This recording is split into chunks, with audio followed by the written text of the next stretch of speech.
மகாராஷ்டிரா மாநிலத்தில் அஜித் பவார் சென்ற விமானம் நேற்று விபத்தில் சிக்கி இவர் பரிதாபமாக உயிரிழந்தார். இதற்கிடையே விமானத்தை இயக்கியது யார், விமானம் விபத்தில் சிக்கிய போது என்ன நடந்தது உள்ளிட்ட சில முக்கிய அதிர்ச்சி தகவல்கள் இப்போது வெளியாகியுள்ளது. நேற்று காலை மகாராஷ்டிராவையே உலுக்கும் செய்தி வெளியானது. பராமதி என்ற இடத்திற்கு சென்ற மகாராஷ்டிரா துணை முதலமைச்சர் அஜித் பவாரின் விமானம் எதிர்பாராத விதமாக விபத்தில் சிக்கியது. இதில் 66 வயதான அஜித் பவார் உட்பட விமானத்தில் பயணித்த அனைவருமே உயிரிழந்தனர். இதற்கிடையே விமான விபத்து தொடர்பாக சில முக்கிய அதிர்ச்சி தகவல்கள் வெளியாகி வருகிறது. விமானத்தின் ரேடார் தகவல்களின்படி விபத்தில் சிக்கியது 45 SSK ரக விமானமாகும். இது காலை 8:10 மணிக்கு மும்பையிலிருந்து புறப்பட்டுள்ளது. 8:30 மணியளவில் பாராமதி என்ற இடத்திற்கு தரையிறங்க முயன்ற நிலையில் போதிய வெளிச்சம் இல்லாததால் விமானத்தால் தரையிறங்க முடியவில்லை. இதையடுத்து விமானம் மீண்டும் காலை 8:42 மணியளவில் இரண்டாவது முறையாக தரையிறங்க முயன்றது. அதுவரை எல்லாமே சரியாகத்தான் போய்கொண்டிருந்தது. ஆனால் 8:45 மணியளவில் விமானம் ரேடாரில் இருந்து மறைந்தது. அடுத்த 4 நிமிடங்கள் விமானம் என்னவானது என்பது தெரியவில்லை. ரேடாரிலும் அது இல்லை. அதன் பிறகே பாராமதி விமான நிலைய ஓடுபாதை அருகே தீப்பிழம்பாக வெடித்து சிதறியது தெரிய வந்தது. விபத்தை நேரில் பார்த்தவர்கள் கூறுகையில் விமானம் தரையில் மோதிய உடனேயே வெடித்து சிதறியது என்றும் கூறினார்கள். ஓடுபாதைக்கு மிக அருகே விபத்து நடந்தது. ஓடுபாதை அடைய 100 மீட்டர் மட்டுமே இருந்த நிலையில் விமானம் வெடித்து சிதறியது என்றனர். அங்கிருந்து வெளியான போட்டோ, வீடியோவில் விமான பாகங்கள் சுக்குநூறாக சிதறியிருப்பதையும் பார்க்க முடிந்தது. மேலும் விமான பாகங்கள் முழுவதும் சிதறி கிடந்தன. அஜித் பவாருடன் அவரது பாதுகாப்பு அதிகாரி, உதவியாளர் உட்பட 5 பேர் பயணித்துள்ளார்கள். விமானத்தை தலைமை விமானி சுமித் கபூர் இயக்கியுள்ளார். மேலும் மூத்த அதிகாரி சம்பவி பதக் என்பவரும் இருந்துள்ளார். இவர்கள் அனைவருமே இந்த விபத்தில் உயிரிழந்தனர். அஜித் பவார் பயணித்த இந்த விமானம் 8 பேர் அமரக்கூடியது. இது இந்தியாவின் பெரிய தனியார் சார்ட்டர் விமான நிறுவனங்களில் ஒன்றான டெல்லியை சேர்ந்த BSR பிரைவேட் லிமிடெட் நிறுவனத்திற்கு சொந்தமானதாகும். 1990களில் சூப்பர் லைட் ஜெட் பிரிவில் உருவான இந்த மாடல் 2010இல் தயாரிக்கப்பட்டது. இரட்டை என்ஜின் கொண்ட இந்த விமானம் அதன் வேகம், எரிபொருள் சிக்கனம், உயரமான இடங்களில் பறக்கும் திறனுக்காக புகழ்பெற்றது. 47 அடி இறக்கையுடன் கூடிய இந்த விமானம் குறுகிய மற்றும் நடுத்தர தூர பயணங்களுக்காக வடிவமைக்கப்பட்டது. இந்த விமானம் மணிக்கு 800 முதல் 850 கிலோமீட்டர் வேகத்தில் 3000 கிலோமீட்டர் வரம்பில் பறக்கும் திறன் கொண்டது. விபத்துக்கான காரணம் இன்னும் முழுமையாக தெரியவில்லை. விமான போக்குவரத்து ஒழுங்குமுறை ஆணையம் இது தொடர்பாக விசாரணை நடத்தி வருகிறது.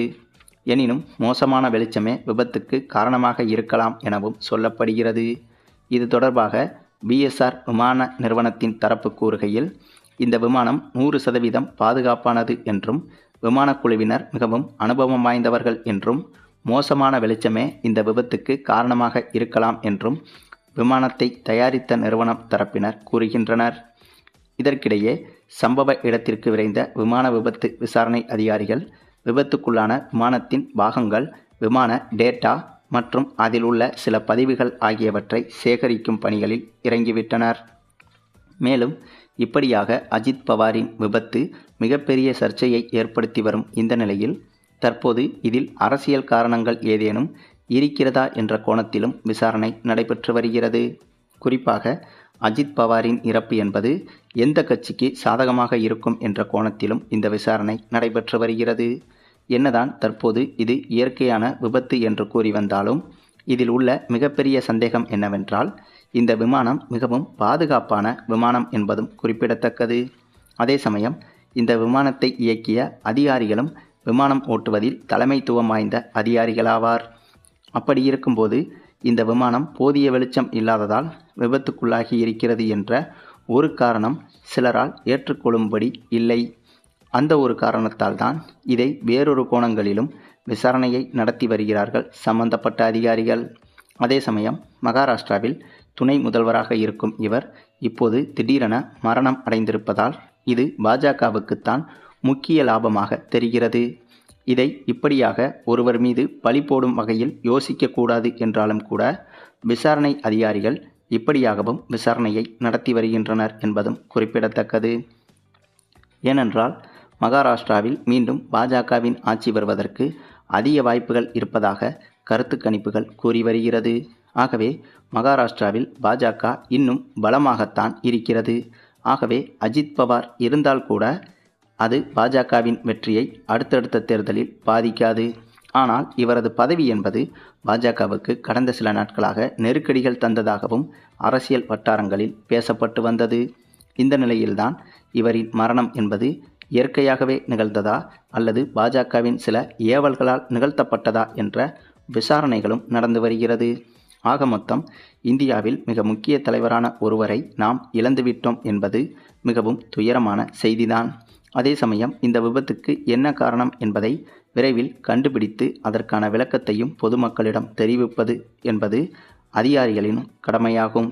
குறிப்பாக இந்த விபத்து செயற்கையாக நடத்தப்பட்டது என்றால் கண்டிப்பாக சம்பந்தப்பட்டவர்கள் கடுமையாக தண்டிக்கப்பட வேண்டும் என்பதும் குறிப்பிடத்தக்கது.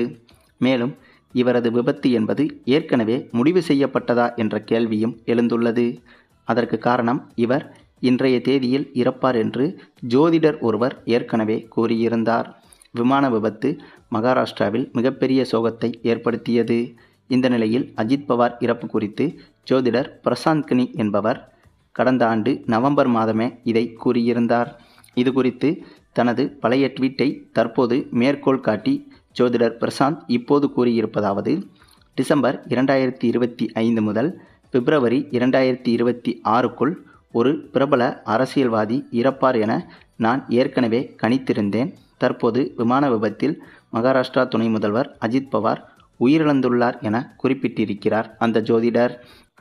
டிசம்பர் 2025 பிப்ரவரி 2026க்குள் இந்தியாவை சேர்ந்த முதல்வராக அல்லது துணை முதல்வராக இருக்கும் ஒரு அரசியல்வாதி இறப்பார் என குறிப்பிட்டிருந்தார்.